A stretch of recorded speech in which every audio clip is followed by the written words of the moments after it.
For this video, guys, we're going to be looking at Drive Corner. And Drive Corner is one of my favorite plays for Cover 3 bomb. It's been for years.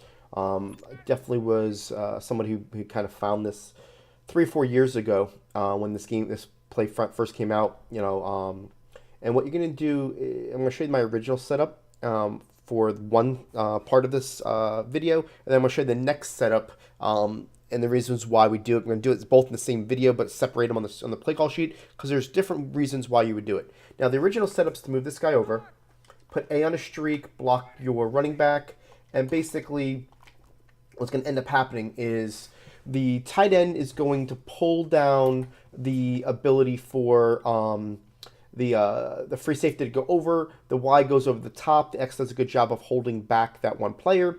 And you've got the B as your underneath option, okay? So basically, if you're going against a cover 3 hard flat, you're going to see that the B goes underneath. You're going to see that the Y goes over the top. And you know this is going to be a one-play score. We've shown this to people who've been loyal to us for a while, YouTube channel, whatnot. Great touchdown play, right? The problem is, and I want to make sure that I look at this for you, because we've publicized this in the past, a lot of people know this play. People feel like, this is kind of a common play in Madden. Well, we came up with it years ago. And the problem with this is that the B route is kind of a tell. See, if you're a good Madden player and you know that when you motion that guy over, if I watch the B hesitate, which is the outside right receiver, see how he hesitates? And then he does this unique route where he goes across and then kind of elevates. I know at this point where that player is going to go over the top. There is a tell to the play.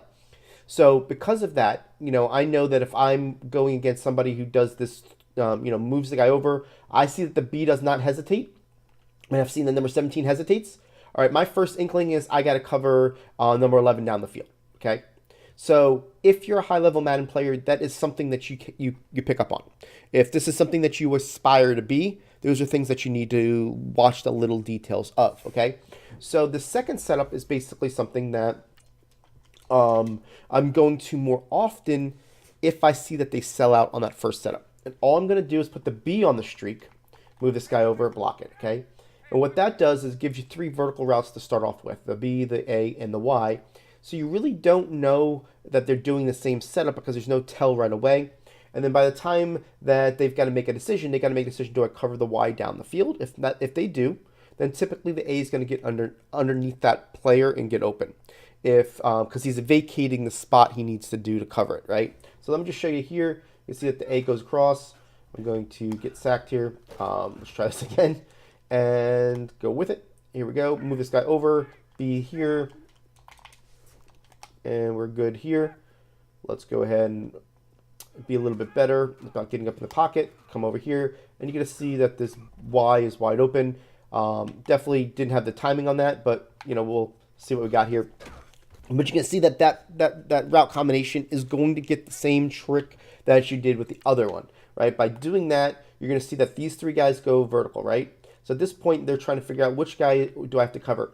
And a lot of times, if you see, we've got things that break to the outside. Because we've got plays that break to the outside, they have to figure out, do I want to cover outside or inside? Once everybody breaks here, they're in a compromising position that they've got to play as a trail route. This is what I mean by if they go ahead and try to cover 11 down the field, look at 81 across the field. This is where you're throwing it to them. This is a very viable option right there to throw it to them. And then if you wait a little bit longer, going over the top. I'll show you that throw that I'm talking about here. And that's basically something to where when we do this and we do 3 verticals here, they're going to drive everybody back. Say they cover the Y. I'm not even simulating it. But they say they cover the Y, now I'm going right underneath, right? So it is an opportunity for you that if you hit that early, you're going to get a little bit more hesitation by the user that the next time maybe they don't cover the Y down the field because maybe they thought that the Y was your primary target. You go down the field and you say, you know what? My primary target is A, and I'm going to go ahead and hit him until you cover it. Once you cover it, I'm going to go over the top, So you kind of have to set your plays up a lot when it comes to wanting to have a successful, down the field throw type deal. So, that's really what it is. This guy comes here, say that, now we're doing this. They covered A. Now we're throwing this over the top, and we're going to get our one-play score. Now, I want to make sure that I go back to the original setup. In the original setup, what I liked about that a lot was because that when they're in any type of over the top coverage like Cloud Flats, you're going to have a good opportunity of really using this B route. This B route does a really good job. Even though it does its hesitation, it gets underneath and gets, about 5-7 yards pretty much each time, especially if you're in a cover two situation. I'm always looking at this, my safeties right away. When I'm doing this play, do the safeties both spread out? If they do, I know that it's going to be most likely a cover two or a cover two shell, meaning cover two man, cover two, something to that family. If one goes up, one goes down, it's cover three, right? That's what I'm hoping for. But if I see that those guys both spread out, then I know that this B is going to be my main target on this play, right? It's just one of those deals that if that's the case, it's what it is. A lot of times on a cover two shell, especially in something that they're worried about going over the top, they'll put that guy in the deep blue and say they man this. So if they're manning the B receiver here, that's different. That's definitely their best way of covering that. And that's one of those deals where you're going to see that you're going to have a hard time with this setup if they know to do that. If you see that a lot, then what you want to do is you want to keep the A on its route, and that's going to give you that delayed reaction, right? So say they're doing this, and they got you the first time you ran it, and they're doing a cover two, and they're covering that B manually, then what you're going to see is that you want to keep that A on its route, so now you can throw it to him behind it, right? So it is a cat and mouse game. I just want to make sure that you see if somebody's doing something to stop something, then you're going to want to change it on your end. But for the most part, we're going to call this when somebody's doing high cover three.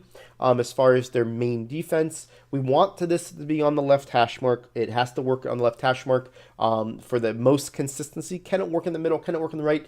It can, but you're talking a little bit more about ratings and speed factors and a lot of other things that come into play.